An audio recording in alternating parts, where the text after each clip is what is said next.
Russell, would you like me to pull it up right now? Yeah, that'd be great. Okay. That would be fantastic, Tonya. Thank you. Okay, you're welcome. I was just going to wait and like when you were going to pull it up to talk about Frist counts, I was just like, well, we can just talk about it then. It'd be okay. Can you see this okay? Yes, ma'am. Yes. Okay. Okay, so Russell was just talking about on the center page. And so when you click your center tab, you're going to see your center listed here. View edit at the bottom will take you directly to your center page where you will update your personal information. And this is what he was talking about. This is our central office database. So if you've not yet changed this coordinator information, please do so. Anytime we send an email, we pull a new list. And if your name is not on it, you will not receive that communication. You've got a few other questions, so please update as needed. Your advisory council chairperson information. And these are the supplemental fields that we will ask you to complete no later than August 15th, just the supplemental information to answer questions that we get fairly frequently. A lot of this will be just data that you keep, like a donation log, additional funding you receive, and donations, child care, parent fees, fundraisers, if you have any. One last thing on your center page that I do want to point out, if you need to update a principal email address, there's a blue link here. We collapsed this information just to eliminate a bunch of scrolling. So if you click that link, that will expand that section that will then allow you to go into each individual school that your center serves, update the principal name and the principal email. And anytime you make changes on this page, just always be sure to click Save at the bottom. Russell, did you want me to go into upload documents? Yeah, while you're there, we can talk about it from there. There's a forms and documents page that you have attached to it, and you can actually go back. We use this for certain things now, certain things like uploading advisory council minutes, uploading standards information, uploading just some other documentation. There are other places that we upload parts of your CPP. Parts of your CPP. But one thing that you can do with this also is this houses data that goes back to 2011, 2012, 2013, somewhere in that area, depending on when districts came online with using Frist count. So there's all kinds of like old information on there that could be beneficial to you. Some things maybe you could see programs that's happened in the past, read some old action components to see kind of some things that had been done. So there's a good bit of history that's involved with this as well. And like Tonya was showing, you can get to that from the very bottom of the page or from your center page. If instead of clicking view edit, you click the doc list, it will take you immediately to that page. So it'll take you back immediately there. So I think that's the basis of what we got right now for Frist counts. And I know Tonya is going to talk about it quite a bit later on and throughout the rest of the day. We do actually have the next thing that's on here is actually the center operations page though, Tonya. Okay. But there are actually screenshots in the PowerPoint. So I'm happy to pull it up. I've got it right here. So okay. Either way, we can use the screenshots. But this is your center operations page. All of you have one. If you look at the top, it fills in all the very top information for you.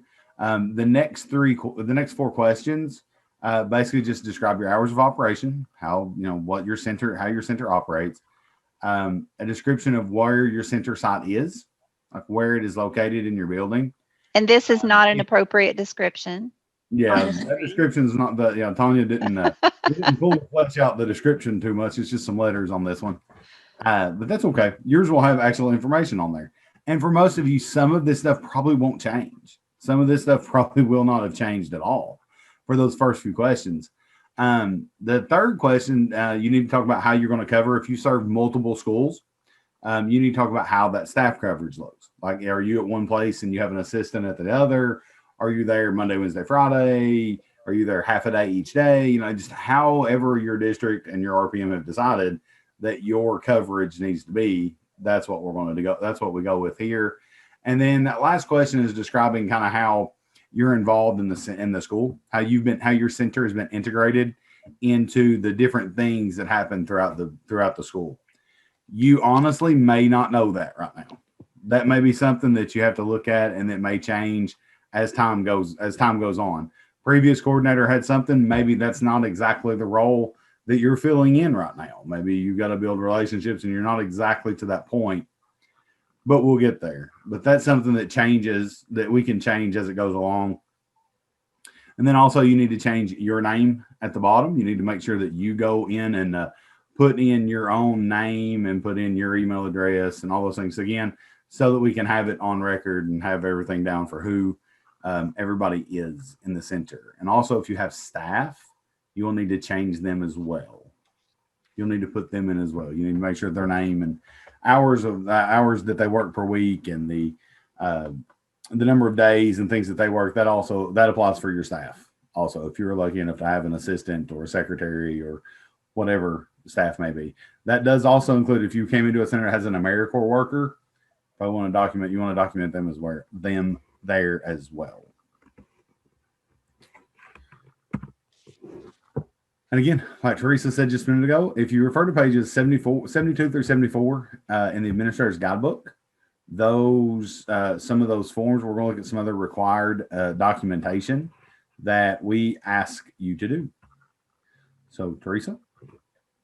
All right. Some of the things that you'll need to make sure that you keep records of, that is your updated balance of your allocation and the expenditures. So that would be, like your POs, your invoices, things like that. You'll need to keep all of your budget information together. For your advisory councils, you've got to keep agendas, you've got to keep sign-in sheets, you've got to keep the minutes. You want to make sure you keep a copy of the bylaws, your advisory council listing. You want to keep that information all together.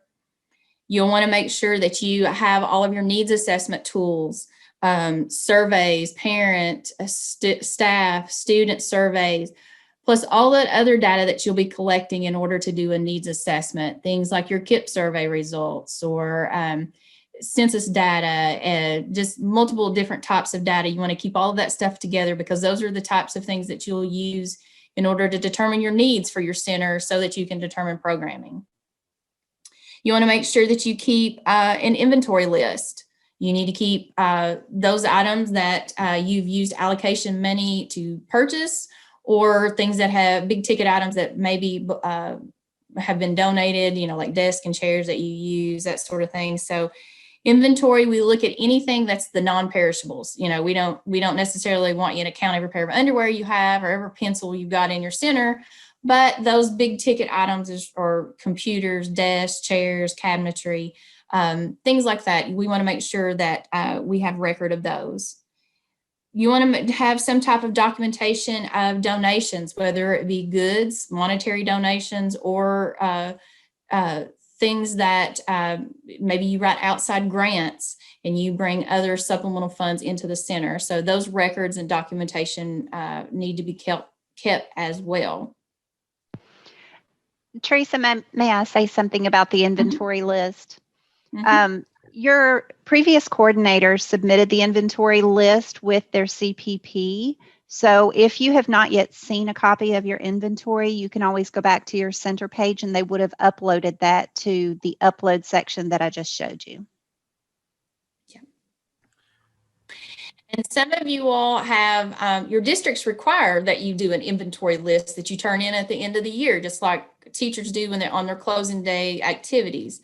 As long as that inventory list has that pertinent information, we're okay with you using that form of the inventory as opposed to the one we provide when we put out the CPP for the CPP process. So that's fine if you're using a district level inventory form too, just to throw that out there at you. No reason to reinvent the wheel. If you've already got to do it, there's no reason to have to copy it over onto our form if you're already turning it in for your district. And some people have seen a lot with the inventory form here in the last little bit because of the weather and things have happened. We've had some centers be flooded, some fires. So the inventory is very important actually for us to make sure that we have a copy of. So. Yeah, because lots of times when insurance claims are had, that is how they determine how much funding, they'll give you, allow your center to replace things that you lost in whatever the event was. Remember that if you come across in your center that original Frist grant application from way back when, that is a permanent document we want to keep. Don't throw that away. So that original grant application, that is definitely a piece of record keeping you want to keep. Any previous monitoring reports, if the center has been monitored in the past, those monitoring reports are also something that is a permanent record. So you want to hang on to those. Don't destroy those. You should also keep monthly munis reports, those detailed journal reports. You need to make sure that you have a copy of those. Copy of the Frist contract. Those, we obviously get a contract every year. You want to make sure that you either have a hard copy or you have access to it. You could keep it pulled up, it could be on your desktop, on your computer, or you can actually have a hard copy, either one. The administrative guidebook, same thing. You want to make sure that you always have the updated version of the administrative guidebook. It can be a hard copy or you can have it accessible on your desktop. I always tell coordinators the contract is about 80 some pages and the administrative guidebook's over 100. So if you can print it off on somebody else's printer, don't use your ink, use somebody else's. You want to make sure that you're keeping up with all your training documentation. If you attend training and you get a certificate, make sure you keep all of those together. Just also remember that on Frist Counts on your center page, we have unlimited storage. I think it's a good practice to start uploading those training certificates on your Frist Counts page because it's always going to be there. You don't have to worry about losing it or misplacing it, or that pipe breaks in the school and it falls right on your filing cabinet and destroys everything in the filing cabinet. You'll always have access to it if you have it on Frist Counts. So it's a good practice to start uploading those to your center page. You want to make sure that if you post it in your center, you have the service appeal contract.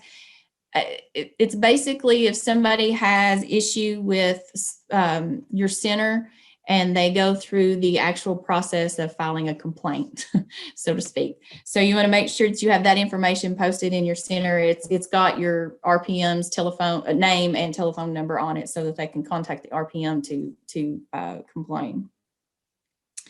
Documentation of school committee involvement. If you are a member of, the leadership team, or you're on a member of on a truancy, the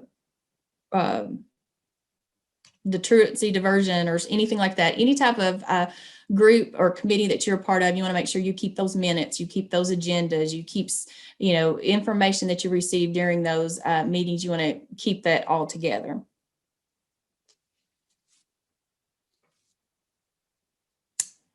Russell, back to you. So the daily log, that is something that hopefully when you came into your center, you were able to access your previous coordinator's daily log. The thing with the daily log is it is for non-targeted services. It's referrals for preschool students, contact with community partners, contact with teachers, principals, counselors. Generally, anybody that's not able to be put into Infinite Campus, you for sure want to put on that daily log. One thing that we do have with the daily log is a lot of people use it as like everybody comes in, put it on the daily log, then you can go back through Infinite Campus through Infinite Campus and you can check them off as you put them into the system. That's a great way to keep record. That's a great way to make sure everything gets to where it needs to be, is to just put everything down on that daily log. Now, a lot of these other things can also be logged on Frist Counts now. Using the unenrolled section on Frist Counts, you can use contacts for preschool students. You can enter those in for parent groups. You can enter all of that stuff into Frist Counts, and you can use it to run reports. We can use it to pull data. We can use it in a lot of the same ways we use Infinite Campus. So it's a great tool. The unenrolled section is a great tool to be able to use in Frist Counts. So a lot of people ask, well, what does the daily log look like? If you go to the division webpage under the forms and documents section, there's several samples that you can use.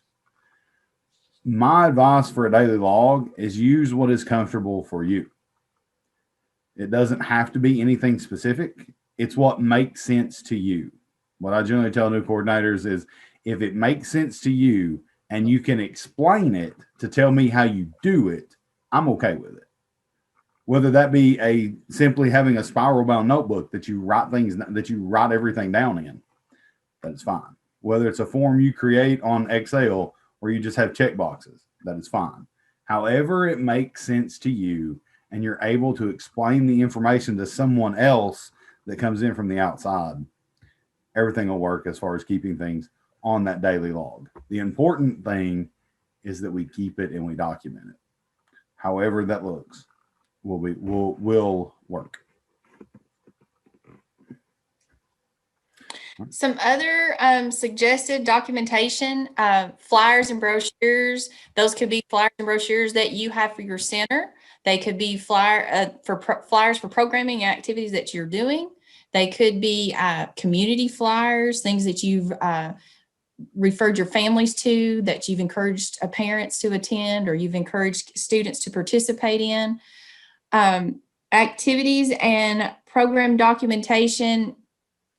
You know, I used to organize myself by doing a large group activity form, and then anything that went along with that program, I kept sign-in sheets, I kept the rosters for the classes. If I was working with a particular class, I took pictures and printed them off on my printer and would put pictures with it, volunteers sign in, anything that went along with that program or that activity. I kept it all together so that I could refer back to it when I, say, went to plan something similar, or so that I could refer to it with my action components.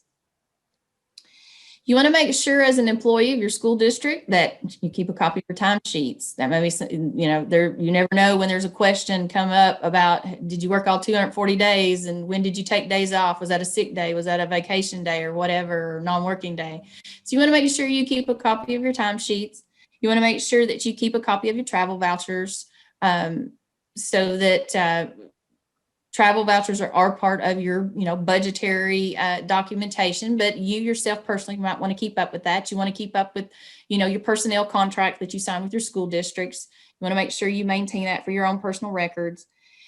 You're going to start getting a lot of emails from your RPM or from different community organizations that you work with, or groups and councils and boards that you participate in.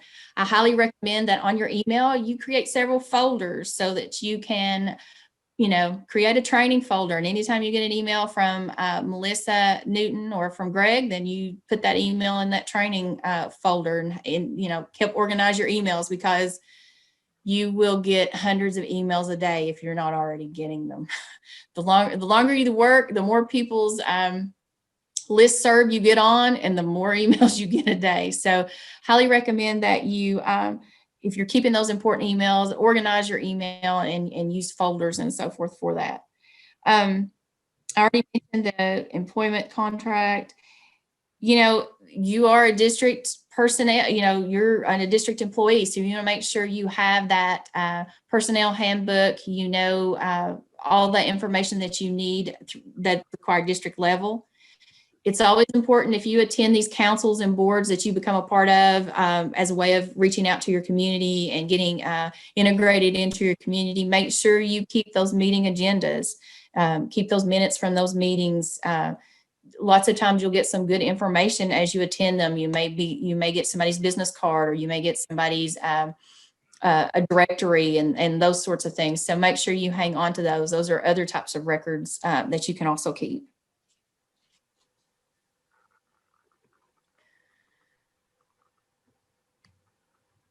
Although it is not required, you may choose to use a referral form. Some folks have teachers fill these out. As a coordinator, I filled them out. Just even though a teacher would refer a student to me, say by word of mouth or through an email, I took that information and used it to fill out a referral form, because on my referral form that I used, it had like follow-up. So I had a place where I knew I made the contact or whatever, and then I had follow-up things that I was going to do. So that kind of helped keep me organized. Referral, there is an example of a referral form on the Frist website. That's the example that we have. You know, that it doesn't show the full form, but the bottom half of the form has on there the follow-up stuff, that place for you to put that information. But it was a quick, you could check the box.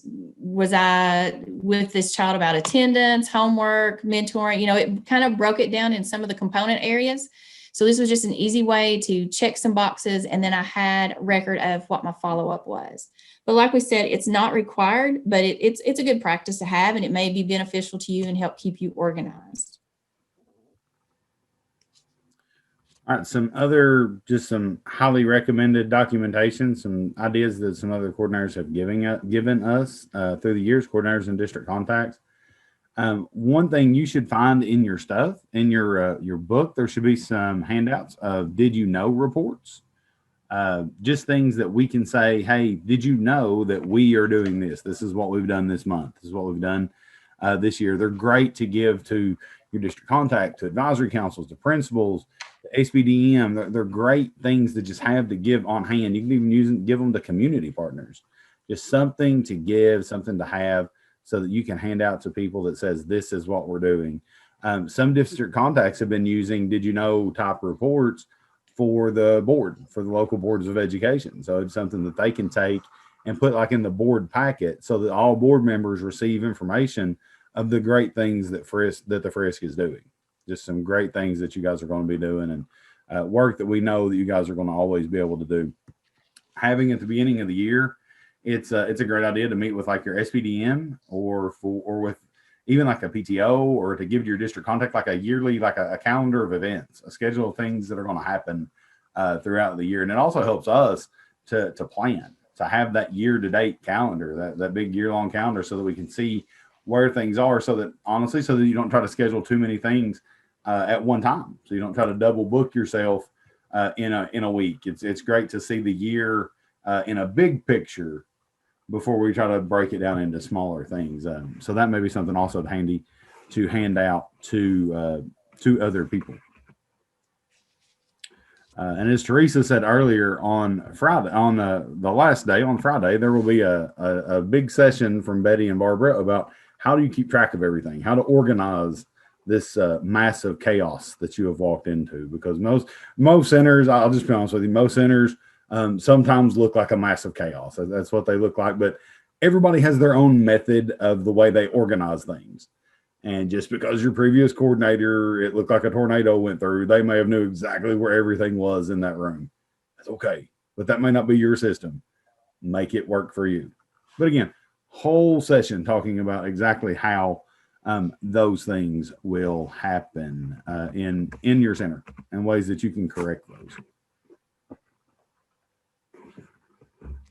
You want to always make sure that you have, whether it be your group programming or your individual interventions, that you have Infinite Campus up to date at least every 2 weeks, within a 2-week period.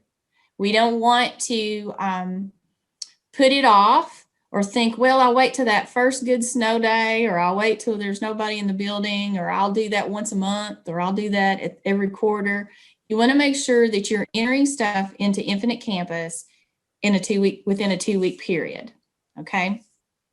So that's kind of our rule of thumb, or what we request. So let's make sure that you start off on the right foot and are doing that. And believe it or not, as I've been doing visits with centers, and I know we're in COVID time and a lot of people are working from home, and there's no kids in the building. That's one of the things that people have kind of fallen behind on right now, is making sure they're staying up to date on entering IC. When I would think they would have more opportunities to do it, I guess because they don't see it as a rush to do it or whatever, nobody's been entering as they should be. So please don't get off on the wrong foot. Make sure you're entering your IC data in a timely manner. Remember that Anything that's got personal information on it, you know, addresses, telephone numbers, social security numbers, any personal information, make sure that you keep that locked up in the filing cabinet. You want to make sure that you know, anybody can just see that information laying on your desk. You want to make sure that it's locked up. You want to make sure that any consent forms, the consent to exchange information forms, all of that stuff you've created files for, and that those are locked up. You want to remember that you're subject to your files can be subpoenaed. They're open records, just like any other school file. So just keep in mind that that information you want to keep confidential and that you have it in a secure location. Also remember, as part of that section in the administrative guidebook, pages 72 through 74, it does explain who has access. And you have a handout in the section with the record keeping. That is the consent. It's a copy of a consent to share or consent to exchange or share information form. Lots of times the community partners you work with will have their own form.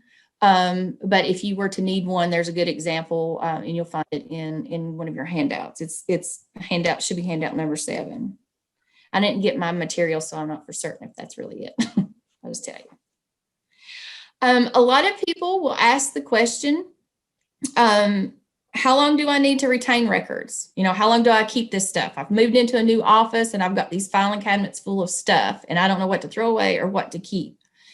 So if you'll return one of the appendices, it's Appendix F in the administrative guidebook. It starts on page 98 and 99. There is a retention policy in there. So it tells you how long you need to keep certain records, how many years. Lots of stuff are 3 to 2 years. Some things are a little bit longer. Like we mentioned earlier, there are some permanent records that you never want to destroy, such as that original grant and monitoring reports. But there is a 2-page list of how to of our record retention, and you can find it in the administrative guidebook.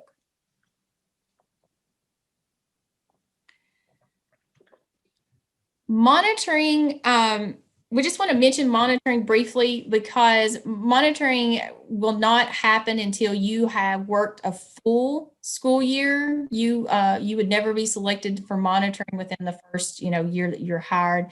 So for a lot of you all, it's going to be a couple of years before this ever happens for you. We have a process that we call monitoring, and we do it in-house. It's an internal monitoring process. So the people that do the monitoring are the RPMs and our central office staff.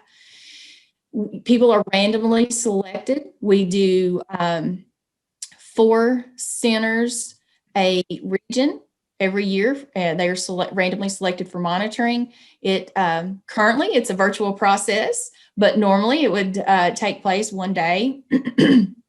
Yeah, in person. But we, because of COVID, we had to make some adjustments to that. But we come in, there's a monitoring tool that the coordinators follow. We ask questions. We go straight through this monitoring tool, asking the same questions of everybody. And then there's also another RPM that does interviews with your principal, your district contact, with people on your advisory council, with teachers in the building or school staff, with your parents, with community partners. So it's a way for us to make sure that people are in compliance with the contract, but it's also a good time for us to see what other people are, what coordinators are doing across the state, to get good ideas about programming and seeing how people address the components and how they're meeting the needs and stuff in their area. So we use it as a learning as well as a teaching opportunity if the need arises. Sometimes it's a good thing if you look at that monitoring tool and look at the questions that are asked, and it helps to organize you in your office. So you see if you were to be monitored, what information you would need to have to show that that's in compliance. And then that may be a way that you can use that as a way to help get yourself organized so that you know you're keeping records as you need to. And you can find a copy of that monitoring tool on our Frist website as well.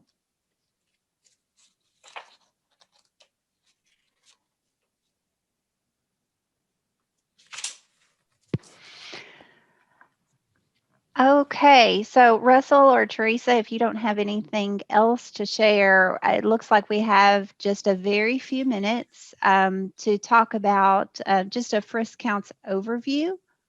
And then we'll get into the budget presentation, but I believe we're going to have a 10-minute break in between. So in this little bit of time that we have left, I think the best thing for me to do is share with you the Frist Counts User's Guide. And this is an excellent tool, and if you signed up for an account recently, it's likely that once you got your Frist Counts account, I also sent you this user's guide, or Katie Morris perhaps sent it. Everything that I could possibly say today is in this user's guide. So there is a great table of contents. I would love for you to get familiar with this user's guide. And I know you heard some of the RPMs mention it earlier. This will save you a lot of trouble. So anytime you get ready to do something, it may be a good idea just to brush up on your Frist counts. You can go through the user's guide, and there are wonderful screenshots of everything that you need to do. As coordinators, you don't have access to the district page, but your district contact does. And you can see that we have had a plan, and I know you're just now getting used to Frist counts, but this is a new system for all of us. This has only been in implementation for about 3 years, and we rolled it out one section at a time. And so the last section of Frist Counts to be implemented was the unenrolled section, and it was not even released until July 1st of 2020. So you're not too far behind everybody else. So if you have not already signed up for a Frist Counts account, please do so immediately. You will want to have access for that. Instructions for doing that are on page 4 of this user's guide. And when you sign in, if you see this page, you do not want to sign in as a state employee. You want to sign in as a citizen. If you check over here, it will take you to the wrong sign-in screen, and it won't recognize you.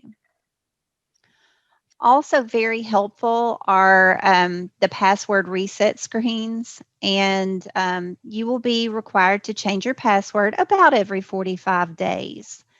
No, 90 days, sorry. Every 90 days, you'll be required to do that.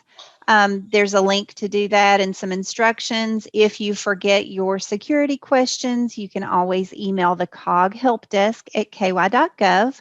They are extremely responsive to requests, and if you email them and say, I need a password reset, they generally will respond within a couple of hours with a link that will help you to reset your password. And then the rest of the user's guide, you can go through step by step. And I tried to be very careful to show you exactly what you need to know in the order you need to know it. So no matter what you want to do, you really don't need me talking to you about it. You can literally go to this user's guide and figure out exactly what you need to know. I do have a couple of videos out there. They are on the training website. Let's see if I can pull one of those over here and let you take a look at it. And I will show one of them in the budget presentation. I'll show the budget amendment video. But if you do go to the training hub, this is found under links and resources, Frist Counts info. And so the first video that you'll come to is the budget amendment demonstration, which I'll show you in a bit. But Teresa mentioned the unenrolled section, or Russell mentioned it, the new section that will help you to document services to those that cannot be entered into Infinite Campus. So this is a really quick video. It's like, I don't know, 7 minutes or something, and it will lead you through entering those students. And the only ones that should be entered into the unenrolled section are truly those that cannot be entered into Infinite Campus. If you're serving a parent of a student or working with a parent and a student that you can enter into Infinite Campus, please always do so. These are only for service recipients that cannot be entered, like a birth to 3 child, or even a group of teachers and you're doing a fitness program for them or a health related program for them. Or you're serving perhaps a recent graduate who has come back and asked for help because they have a relationship with you. That would be appropriate for entry into the unenrolled section. So it is now 2:44. So I guess we can take any questions before we get into budget. Somebody had asked in the chat box about a copy of that referral form. There are 2 on the website. I just looked it up to make sure they were on there. There are 2 different versions. You know, feel free to borrow and make and take and make it your own. Just like any of the other samples that are on there, you don't have to use them exactly like they are. Take them and make them how they work for you. So just keep that in mind. I didn't see. Are there any other questions or comments? All right. Well, wow, Yes. that was go ahead. You are recording this, right? Mm-hmm. Yes, ma'am. Greg? Yes. So it'll be available on that training hub? Because somebody asked, was it being recorded for future reference? Yes, it is being recorded. I'm not exactly sure what the platform is going to be to make those available, but yes, they will be available. Both for people who missed today and also for people who want to follow back up. Okay, well, with that, then we are back on schedule. And so we'll have a full 15-minute break and we'll start back up a little bit less than that, but we'll start back up promptly at 3 o'clock, 2 o'clock Central for the last session. Great job, guys. Thank you.